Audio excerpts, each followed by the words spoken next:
My name is Emil Dahlin, as you can see there, and I'm the Group CIO and Head of Business Technology for Bravida.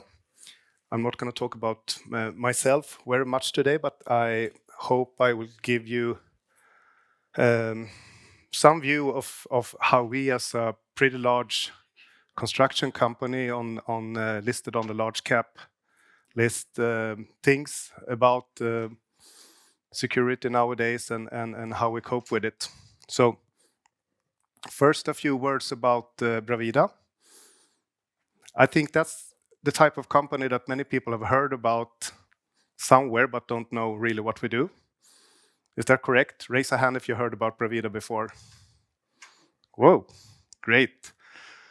Okay, so we are a Nordic company. We are represented in all Nordics. We have a pretty aggressive growth strategy. So we want to grow about at least 1 billion Swedish crowns per year and around 1,000 employees per year. Last year we grew with 4 billion, which is a little bit too much actually, because it gives you some obstacles that you have to cope with. 50% of our growth is from organic growth, and 50% is from mergers and acquisitions. So we do around 20 M&As per year, and as you know, when you acquire a company, you want to have all the good stuff, but you also get the stuff that isn't that good. So in terms of information security, you're actually acquiring companies, and you need to very fast be aware of what should you do and what should you not do when you are integrating them into your systems and so on. We have a M&A strategy that all companies are going to be fully integrated within 6 months. And I have 2 onboarding teams, one for technical onboarding and one for more soft skills like education and learning our processes and way of working and so on. So what's been up on the table for the last years is that we are doing, in the due diligence, we also look at information security in a much thorough way that we did before. So, if we are looking at the threats, actors that's all around us, I mean, this is probably nothing new for you, and this applies to all companies. We have seen, I will come back to that, but we don't see us as a company that are threatened by ideologically motivated actors, because we are very good working with sustainability and human rights and so on. So, but what we see is that criminal actors that are trying to steal our information, or more so get access to our customers' information, are increasingly growing. So I think that for the first quarter this year, we recorded around 20-25% increase in attacks when it comes to attacking PCs from scripts and stuff. And we also saw that phishing attempts increased with about 20% in regards to last quarter last year. So this wasn't actually considered a threat for Bravida 3 years ago. And I remember me being in the board. Every year I have an information security session in the spring and talk about how do our risk mapping look like and what things are we applying to minimize those risks and so on. And last year I brought up this with governmental actors. And as you know, since the war in Ukraine started, it's been more and more attacks. Last month, it's been, I mean, the ones you see in the media are probably very small part of how much it actually is.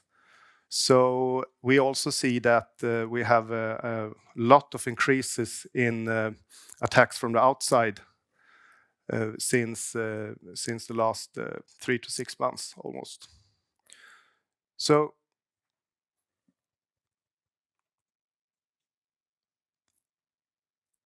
for the last years also, before the pandemic, I mean, people were working from home once in a while. I mean, I was actually probably as much as today. But what we see with this increased remote work is that uh, people tend to have their job PCs as private PCs if the PC is home a little bit more than it used to. And I guess many of you here have kids, and kids go into these PCs and they surf on stuff and they might download things and of course if the PC is very locked up, they can't download and install games and stuff. We have a model where you can actually get local admin rights for 10 minutes if you have to do some updates and so on. And we see that those admin rights are being used for a little bit more than job stuff. So that's a risk that we have brought up, and we also have to see check that they are on a secure Wi-Fi and so on and so on. In our business, we have connected real estates. That's a new growth area for us, where we are working with building automation, smart facilities, and so on. So we actually connect the customers' environments to our environments. So we have built a big cloud setup where we have different types of cloud solutions, and then we connect these buildings to these cloud solutions and so on. And now we come back to this thing that if you connect to a customer's network, even though it's an internal LoRa network or something that's just used for sensors, you're actually creating new attack vectors. So, and what we also see is that the customers, we have our most known customers are Northvolt, Amazon, Facebook, Förbifarten, Bypass Stockholm is one of our largest projects. And those customers, and Trafikverket is the customer there, they have very, very high security demands these days. So we get like 25 pages of lots of stuff that we have to be compliant with to even be able to sell our services to them. And then we have the supply chain. Lots of our suppliers today are really a part of our infrastructure. We have around 7 billion Swedish crowns go through our procurement platforms every year. And we have around 180 large suppliers that are connected, and those are everywhere in Europe, connected to that platform. Also there, we have to make sure that we have an API security that is good enough so we don't get lots of stuff in from the suppliers. And then we have the new cyber threats. So leakage of information, more advanced ransomware and so on. So, and here also we know that we don't want to get some negative publicity that hurts our brand. So these are really the new, a little bit more, it's not new risks really, but it's more, they are higher on the risk scale today than they were just a few years ago. Okay, so this means that we need to think about new ways to protect ourselves. And now today there's a lot of vendors here, and I mean the terminology zero trust has been around for a few years, and I have to say that it's a good thought. Don't throw tomatoes and stuff now, but I haven't seen that many businesses, and now I'm not talking about the heavily regulated businesses, but a business like us where we have thousands and thousands of contractors and vendors. Just on the Bypass Stockholm, we have 1,000 subcontractors. And those contractors are not just individuals, it's whole companies. So you have one company that's going out there bursting stuff, They are specialists at that. They come in for a few jobs and they go out to go work for other companies. But they should do their time stamping in our systems. They should do configuration in our systems and so on. If we go back to the bypass, there's a large system from Siemens that is going to control all the lighting and ventilation and so on in the tunnel. So for us to say that we apply zero trust and we don't rely on anything from these vendors and their mobile phones and their computers and so on, it's just not doable. So how do we do it then? Well, what we do is that we more take on the terminology of assuming breach. So this, I think this picture of the fortress is something many of you have seen. I actually got it from one of my consultants at Omega Point, and I thought it's pretty good. So what we do when we can't do zero trust is that we try to come as close as possible to zero trust. So first we separate all the areas where we are inviting vendors and suppliers from our internal infrastructure. Of course, there are some things that has to be open. So, I mean, they want to be able to send an invoice, or they want to be able to get access to HR data and so on. But we build it in different zones. So we applied since I started. We started working with identity and access management, and 2 years ago we decided that to be able to access anything in Bravida, you need a digital ID, and that also goes for the vendors and contractors. So the digital ID, without that, you will not be able to access anything at all. You will just, well, you can use the guest net going out to internet, but that's about it. So otherwise, you need a digital ID, and then we have built our solutions around that digital ID. So we cope it with everything from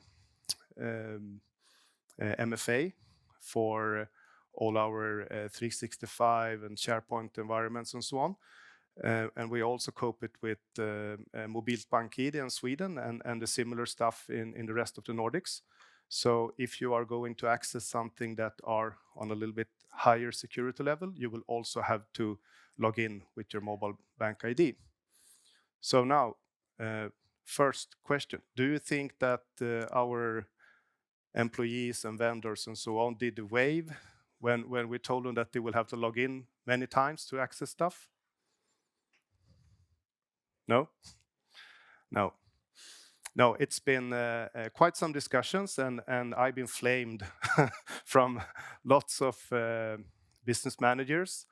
I mean, we did one simple thing. We just added a banner. I mean, most of you have this, of course.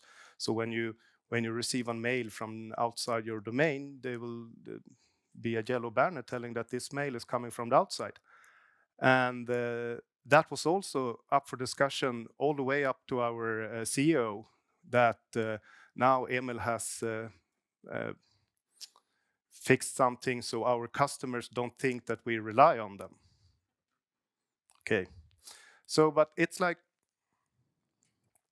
I've been doing this for many years, and I used to say that, okay, so it's going to be a little bit buzz the first 6 months, and then we are all humans, so we adapt. So nowadays, no one is talking about that yellow banner anymore, but it was up to the CEO, and he asked me, Emil, is there any way we can do it without?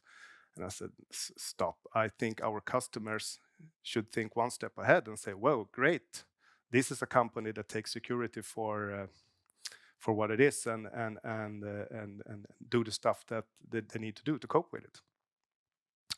So we have Intune on our mobile devices. I think we have like last year, 16,500 mobile devices. All are enrolled. Now, 2 weeks ago, we got this information from Google that there is a new security hole in Android, and we can't. It's very hard to patch it. So we identified that we have had a couple of thousand of those Androids. So, and they will have to be replaced now if we are going to keep the security level up. So once again, guess who's get flamed, telling the organization that they have to change their phones. And you know, I mean, I change my phone every other year, and it's a hassle to change it. All these credit cards and stuff you have on parking apps and charging apps and so on and so on. So I know. Well, so we also work with vulnerability scans and EDR. So everything is inspected when we put something into the network, and if it's not up to date, it will get quarantined and so on. So and we all have all these technical monitoring tools, and I know that some of you vendors that are here today are selling this, and to be honest, for me it's a jungle these days. There are so many companies selling everything, and everything sounds that it's very good and you should need it, but it's like with everything else. You have to pick what's right for you, and when it comes to security, it's always a matter of risk appetite. How much risk appetite do we have in this area, and what will the consequences be, and how much are we willing to invest to get rid of that consequences? Okay, so this was about how we look into threats and security and so on. So we're going to go on to the people that are working with security.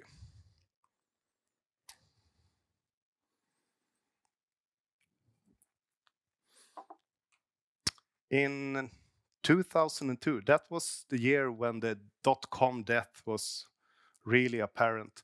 I was working at the dot-com company here in Stockholm, and I remember the CISO there. I don't think he called himself CISO. It wasn't that popular on that.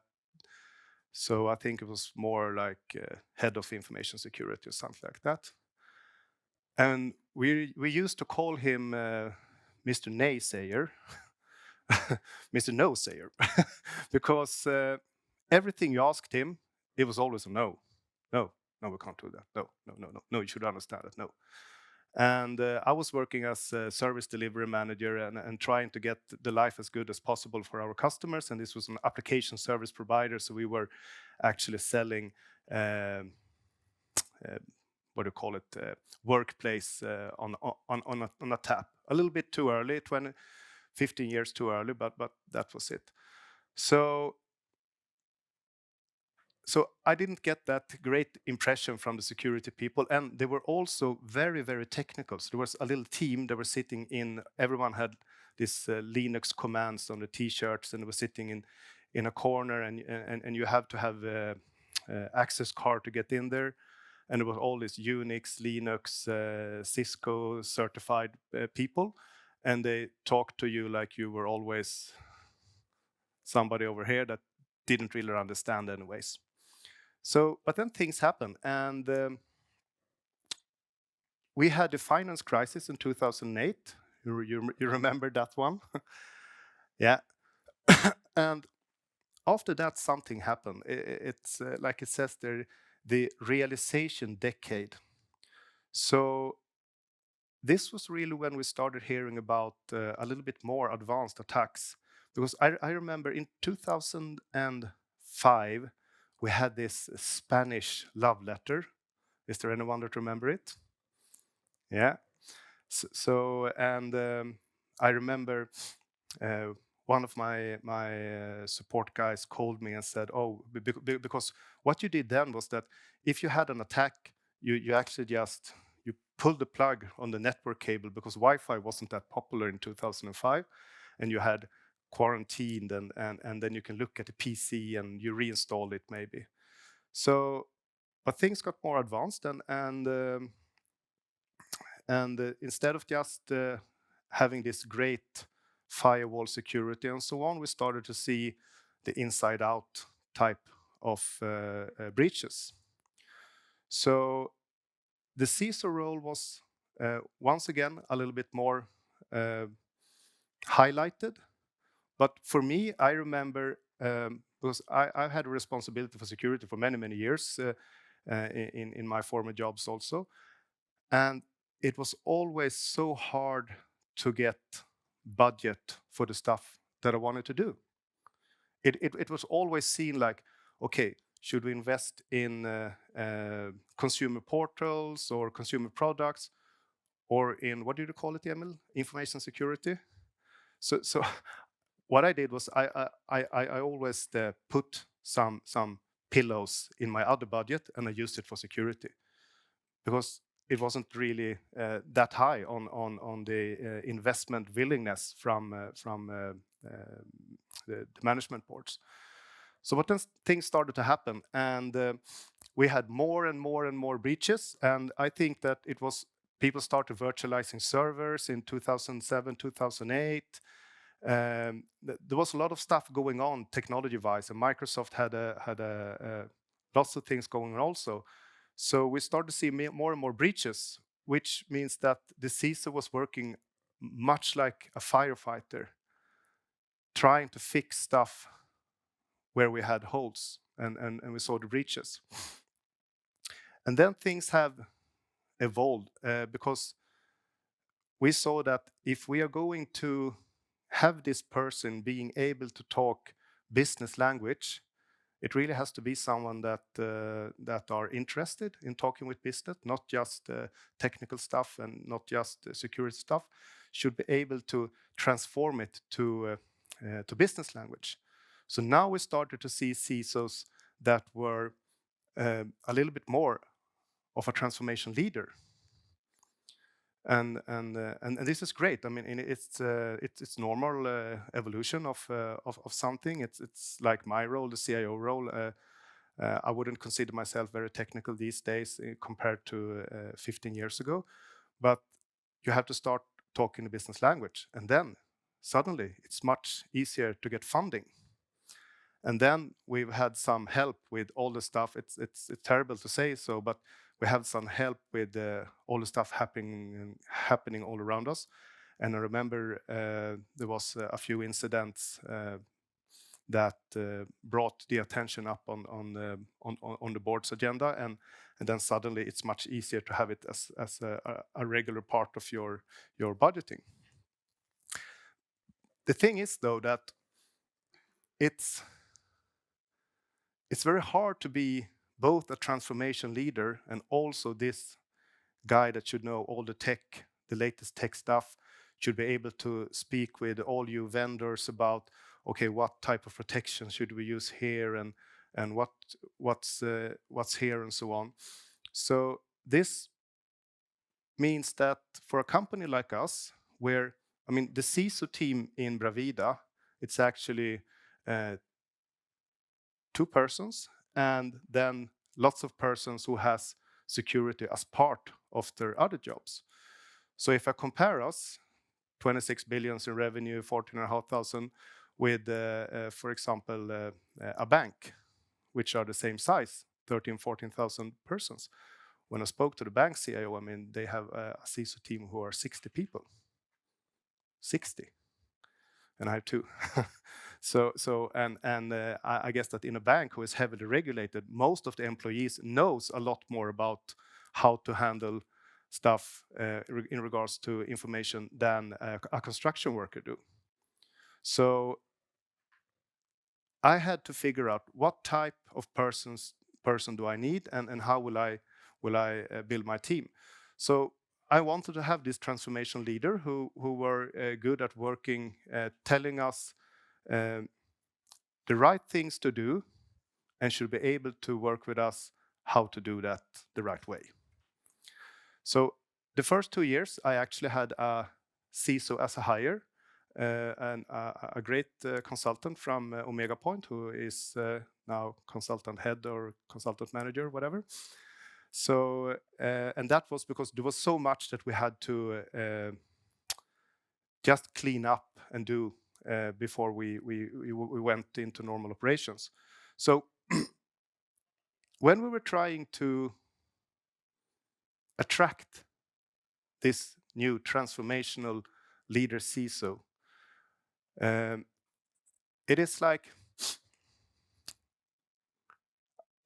there is a saying that when your wife is pregnant, you see pregnant women all around. I don't know if you agree on that. What it means is that if you are a little bit closer to something, you tend to have your perception to see a lot of stuff. So when I was looking for a CISO and I looked into LinkedIn and so on, I thought that every company in Stockholm was looking for a CISO. And it was gaming companies and finance companies and lots of companies who are much funnier to work in regards to security measures, and it's heavily regulated. We have the gaming law and the bank law and so on and so on. So how are we going to attract this person to Bravida, a construction company where we can attract construction workers like this? But these types of roles are not the first. Bravida is not the first company that they're going to think about. So what we had to do was that we had to put great emphasis on the storytelling. You will be a part of a journey. You will be one of those that are going to make sure that Bravida is a sustainable company, not just in terms of climate footprint and working with EPDs and ESGs and so on. Because if we can't secure our information and our customers' information, we will not be around for in 10 years. No one wants to put their business at a vendor who is not safe and secure. So this was how we sold in this type of role, and it's not just fuss. It's the truth. Working as a CISO in this type of company, you have to be a business leader, because that's the language you have to speak with these people outside in the business. So that's what we actually did, and we hired a CISO 6 months ago, and he was actually CISO for Systembolaget before and has been in the police force for many years. And Systembolaget is a great company, and they are extremely service-minded. I guess that most of you have been there once in a while, so you know that service is on top of the list. So that's how we did it. And in terms of other security competencies, we have an approach that is a little bit like this. We work with the business strategy as the rest of the company. And in the business strategy, there's a few areas that are highlighted. And we take those highlighted areas and break it down to stuff that we see applies to digital and security. And we also do a risk analysis, and we oversee that every year. So, and in the group management, in the risk assessments we do there, the risk analysis for the whole company, I actually for this year raised the probability of a breach to very high. But what we're going to do is that we're going to try to get the consequences as low as possible. So, but with all the stuff we have done, I think still the risk of a breach is higher than it was last year or 2 years ago, but we are limiting the possible consequences. So when the strategy is done, we have some governance, and it's we have laws, of course. GDPR is also something that are very privacy parts applying to this. We have information security boards, and we have an internal audit that we did first time last year, and it was actually together with Omega Point once again that we designed how is this internal audit going to look like. And so we started last year, and we are doing it this year again, and we are coping it with the ISO 14001 and ISO 9001 audits that we also have. So we do the internal audit, and then we have external audits from KPMG every year. And for the last 3 years, KPMG has done a second audit. They always do one audit that is looking at everything that could impact the financial reporting, but they actually also do an audit that are specialized on cybersecurity.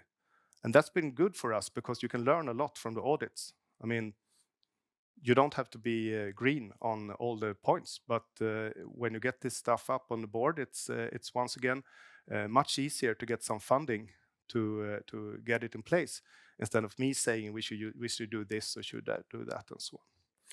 So, and the delivery is done in the business. We educate the people in the business, all our business developers and so on.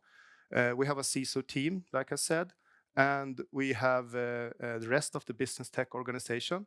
We are around 145 people in my organization, and I would say that 15-20% of them have some type of information security role in their overall role package. And then we have external vendors, and we are working with, I'm not going to say Megaport one more again, once again, but we are working with some on the more soft parts and some of the more hard parts, like all the technical stuff and so on. So, and the feedback we get is from the board. In the board, there are people sitting in other big companies like Coop, for example. So we have got some good feedback on how they're working. And also from the business side, we have a system called BIA, who is actually for if you injure yourself or if you see something that is damaged, you can report it. And there we have put that you can put in information security or privacy things also, which is good because then we get it in and it's logged and we can take some action on it. So that was 30 minutes high level, how we work and how we think about information security in Bravida. Good. You know what? I have taken my notes.